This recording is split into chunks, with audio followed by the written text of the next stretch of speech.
Welcome to the Research Culture Uncovered podcast, where in every episode we explore what is research culture and what should it be. You'll hear thoughts and opinions from a range of contributors to help you change research culture into what you want it to be.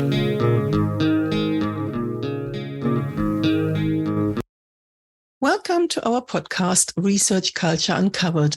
It's season 4, focusing on researcher careers, and this is episode number 6. I'm your host, Ruth Winden, and I'm the Careers with Research consultant at the University of Leeds.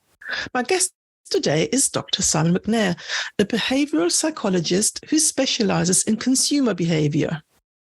After his Leverhulme Fellowship at the University of Leeds ended in 2019, Simon took his academic career in a different direction, so he could make an even bigger impact with his work.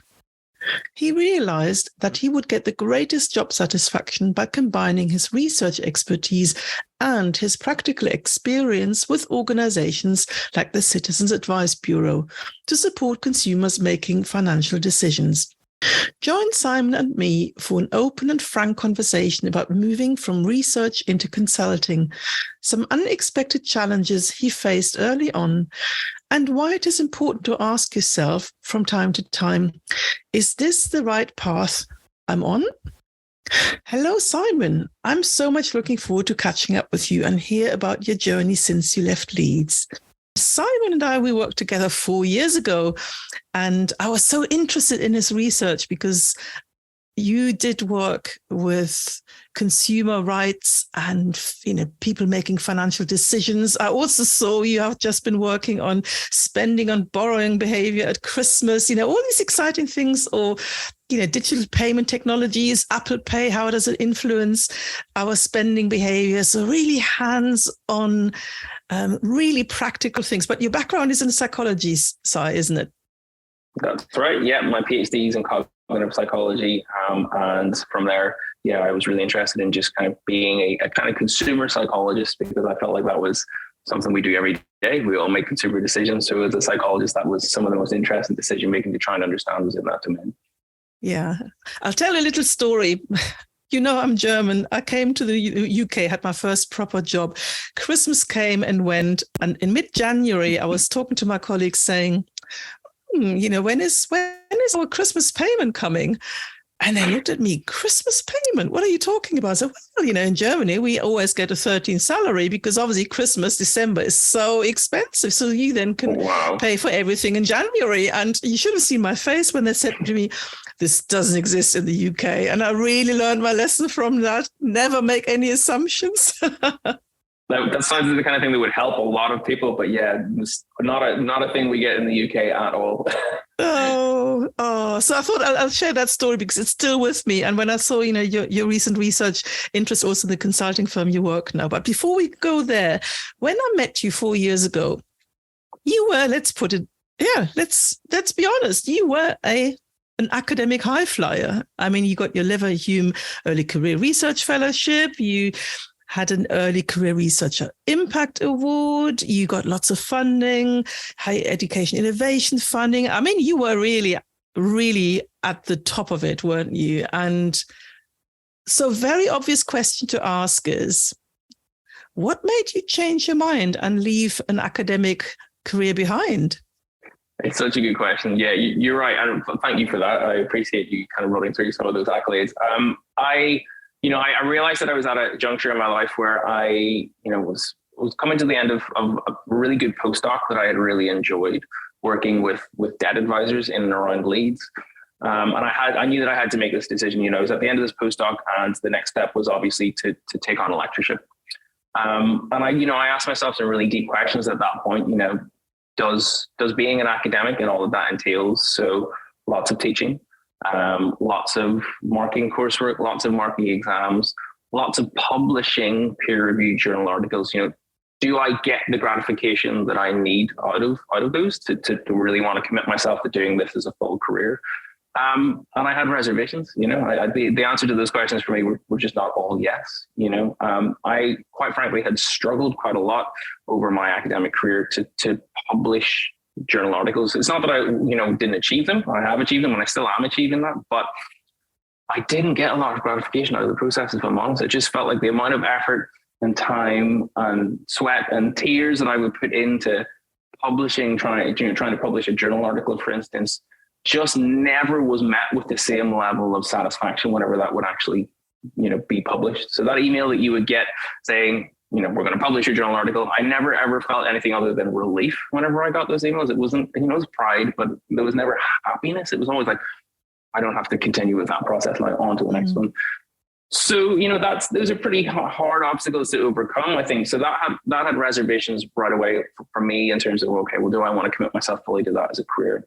The other thing that changed my mind was really that last postdoc that I did, where I was out in the field. I was out with debt advisors. I was working really closely with them, and I could see how quickly, they were picking up from the research that we were doing, the ways that they could change, how they're delivering their services, how they can improve things for their clients and for their customers. And that made my heart sing. Being that kind of researcher where you're working closely with, in a very applied setting, where there isn't all of the kind of the hamstrings that there might be of just being a researcher in a university, so to speak. Seeing that quick turnaround, seeing those quick impacts, seeing those ways that you can help improve people's kind of services or products, that really sung to me as well. So that was the other thing that kind of pulled me away from the academic side of things, because obviously as an academic, publishing the peer-reviewed papers is like the key thing. You got to do that first, and then everything else comes after it.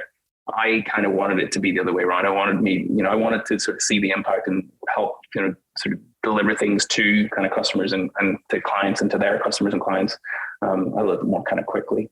So that kind of then led me to the point where, okay, I have to be courageous now, and I have to sort of be brave and go, okay, I'm gonna take myself out of this track.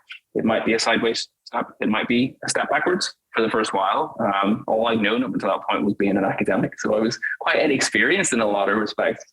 But it was at that point that I said, okay, let's start looking for what else could I do? Where else could I go and be the researcher that I am, but just not in university? But the great thing was, I remember you were working with Citizens Advice Bureau, weren't you? That's right. And you got so much practical experience. I'm sure that would have helped you also then explain what you can do for a consulting firm, a psychology firm, after all. Because I remember you were really clear, I'm leaving, and you knew exactly where you wanted to go. And I was so impressed with that, because you did something that I always recommend and not many people follow, is build that target list.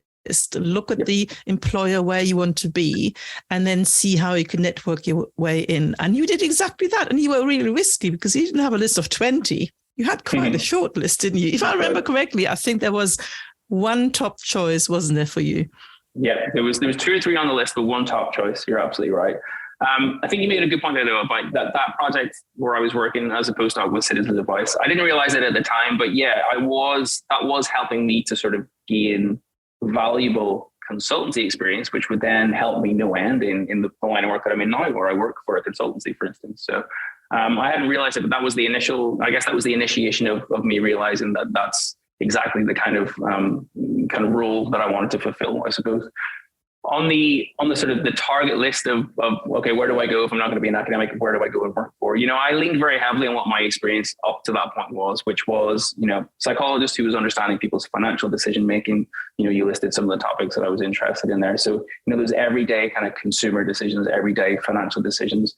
So, that led me quite naturally to kind of ask, okay, well, what kinds of organizations in the UK might value that kind of experience, but which, will still allow me to be a researcher, but which I'm not going to be shackled by having to publish peer-reviewed papers and things like that. I think I was quite fortunate in the sense that, the one that was at the top of my list, I already had known about because it was directly relevant to my expertise as a psychologist. So this is the Behavioural Insights team here in London, a public policy institute, very research, quite academic, very research oriented, quite academic as well. But which had a new team that had just been set up recently at that point, which was all to do with financial decision making. So that was almost like the stars had kind of aligned. That to me just seemed like that's the perfect place for me to go and work. And so I very much, you will notice that I absolutely set my sights on those. It was almost like that's where I'm going to go. I'm going to find out how I can get there one way or the other, and I'm going to go. I had some backups, but not very many. I did put a lot of my eggs in that one big kind of behavioural insights basket. And, lo and behold, again, I think a bit of fortune, roles opened up at a time whenever I was looking for them. Not exactly the roles I was looking for, admittedly, but nonetheless, I kind of said to myself, well, if I can even just get there, then we'll figure the rest out. And I got there, fortunately enough. Yeah, it was such a success story. But it was very clear to me when I worked with you, you're very good at positioning yourself, writing about your experience. I still remember that LinkedIn profile that you wrote. I have a good memory for these things. And, the CV and the cover letter, you were very strong at translating your experience into something that really adds value. And I mean, I was overjoyed, one application, one interview, one job offer. That's the kind of stuff I like working with, And then you joined them, and tell me more about how different was it? You said it was also very research intensive, almost like academia. Was that a good sort of transition into the world of consulting? So yes and no, I would say. So I joined the behavioural insights team after having left Leeds, after having moved out of academia in 2019, and I worked there at BIT up until 2022. So just about 18 months ago, thereabouts, I left there. So I was there for about 3 years. And it was really challenging, I think, for me in a lot of respects. I would say I found my first year there really, really difficult. And I think the reason I found it difficult was because, as I alluded to, my only experience up to that point had been working as an academic, and being an academic is quite a lonely profession. And I think a lot of academics would say that, you're kind of by yourself, you're doing your own thing. Oh, sure, you collaborate with other authors to do projects, but on a day-to-day basis, you spend a lot of time by yourself, and you're kind of your own manager. You do have responsibilities, to seniors, but you don't have managers breathing down your neck every day. You don't have responsibilities to the people who are in the next office to you, or, two doors down, things like that. So the complete change for me was like going into an environment where now I'm a member of a team and we are all having to work together really, really closely. Everyone's depending on me. I'm depending on everyone else. I have a manager who is there and who is, expecting things of me daily, weekly, monthly, etc. So that was a huge change for me. I mean, it sounds kind of odd to say that, right? That I was sort of 31 at that point, I guess, thereabouts, 32. So, to go into an environment where you'd never experienced office life was a big change for me. And it took me a long time to get with the flow of that, to be honest. And I think there was definitely years in my first year there, I struggled with that. It took me a little bit longer probably than most people to just get with the rhythm and get with the flow of being in an office and being in that environment. Fortunately, I think the research side of things did help me a little bit, because I could obviously sing sort of that song quite well. The level of academic rigor at an organization like BIT is like almost, I would say, the same as a fully fledged university. So I was quite comfortable with that side of things and producing the kind of work that I think they wanted and that they needed. But hand on heart, I would say it took me a long time to get up to speed with it. It's just a different way of working, isn't it? And you are not on your own. Your team contribution and being aware of different styles and different agendas, and I'm sure politics also come into it. All the good stuff at work. Right. Yeah. But you got through it. You got through it and did rather well. Because before we came on air, I was teasing you a little bit because, my word, how many promotions can you get?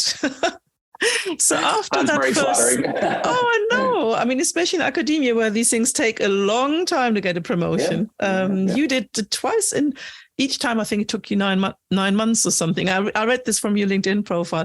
But so you stayed, you settled in, you did your work. And then you changed again. So in 4 years, 2 employers. What's the difference between now and when you came out of academia? Yeah, it was another sort of, I think, calculated kind of change where I sort of evaluated where I was. I tend to every year, at the end of the year, kind of go, I ask myself naturally, where am I in my career? Where am I in my profession? Where am I in my organization? And if I have reservations, then I ask myself sort of deeply, why is that? What can I do to change that?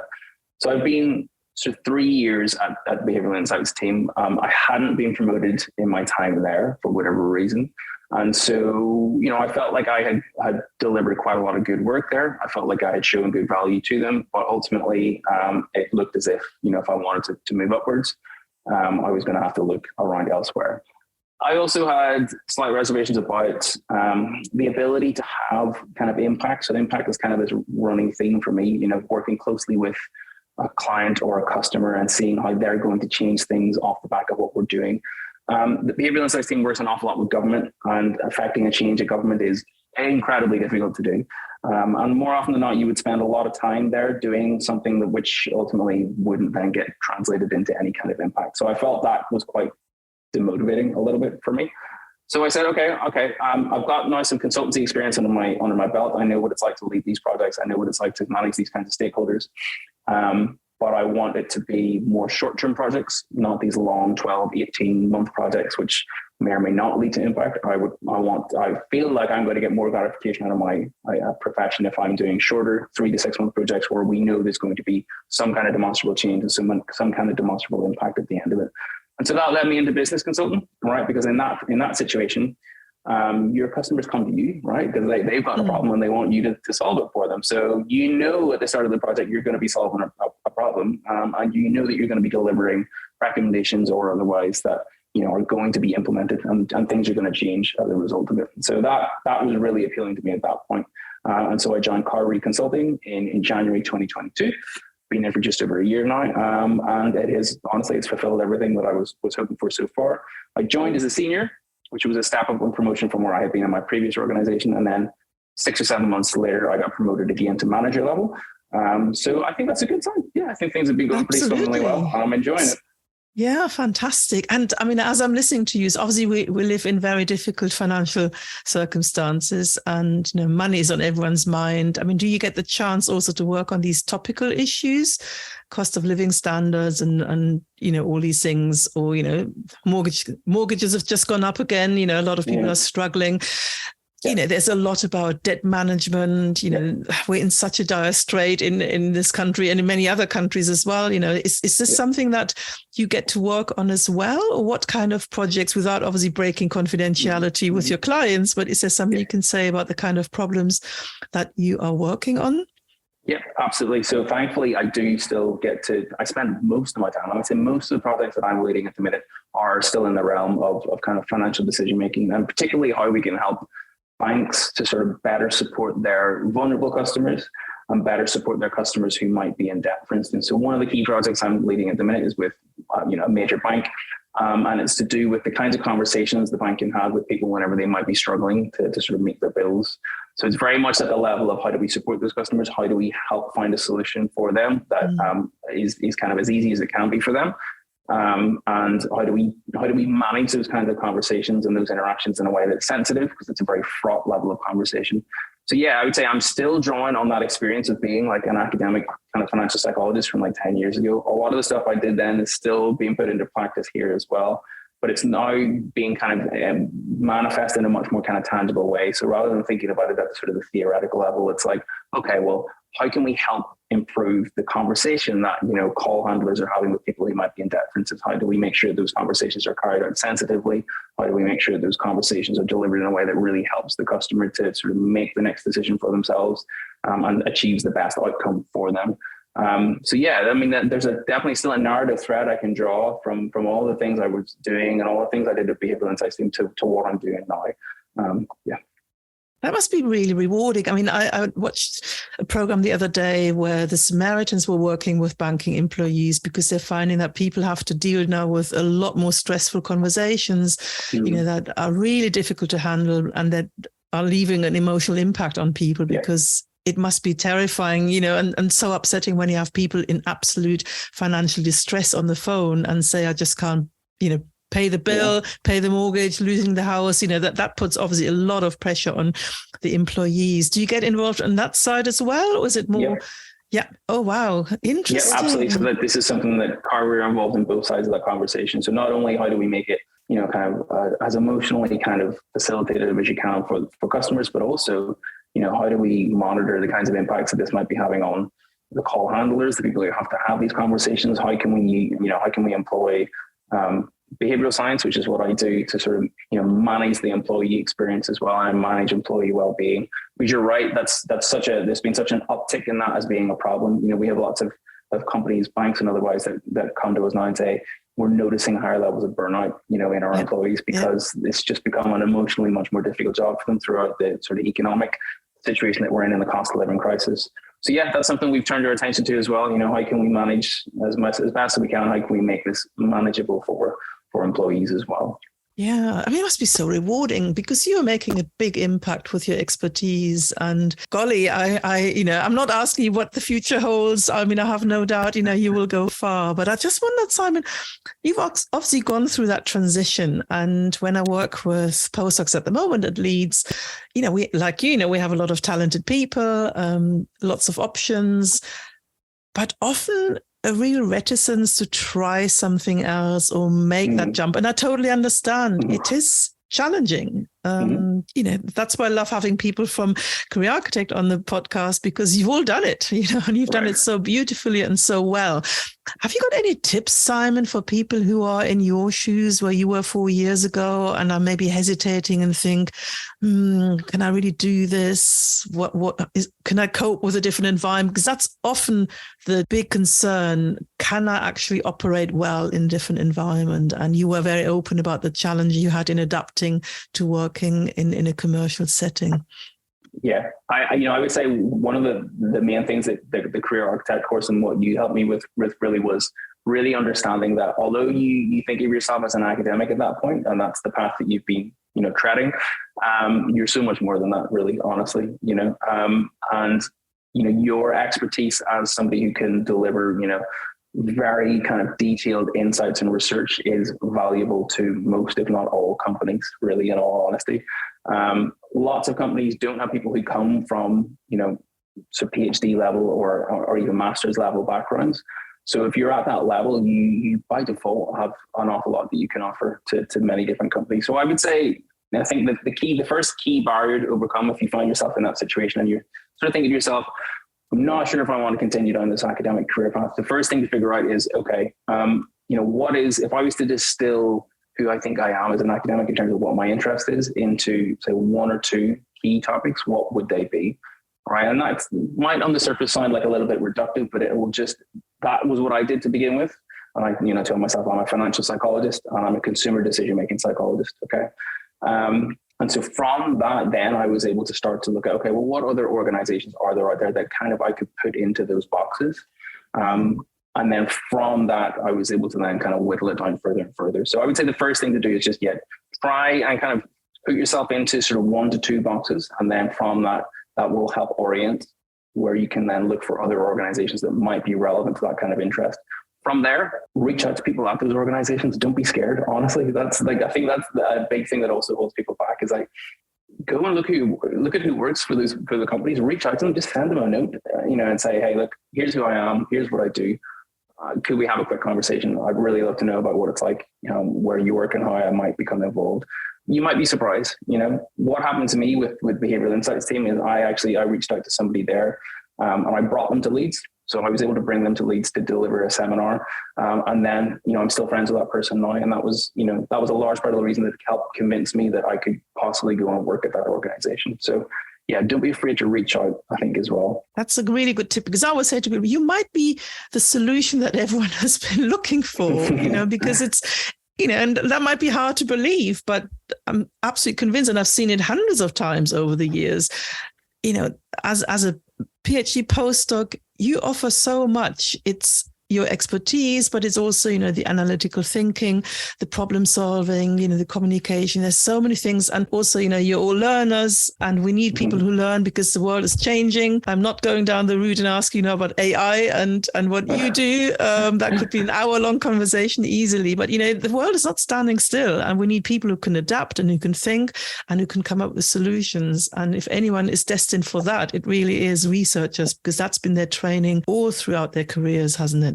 Yeah, and also, I think to sort of to really relay off that point as well. Look, organizations, companies are made up of such a mixture of different people, and I think recruiters and people who are recruiting for companies are savvy to this as well. And more often than not, nobody wants a company where it's just all the one kind of person. That's not going to work, right? So, like Carvery, where I work, for instance, we have we really genuinely do have a diverse range of people with different kinds of mindsets and abilities. And the point is that finding the right mixture of people. So in my team, for instance, I might be one of the slightly more detail-oriented kind of research-focused people. But then we've got other people in the team who are much more design oriented and much more kind of creative oriented. So, bringing that kind of melange of people together then makes for overall more productive teams, I would say.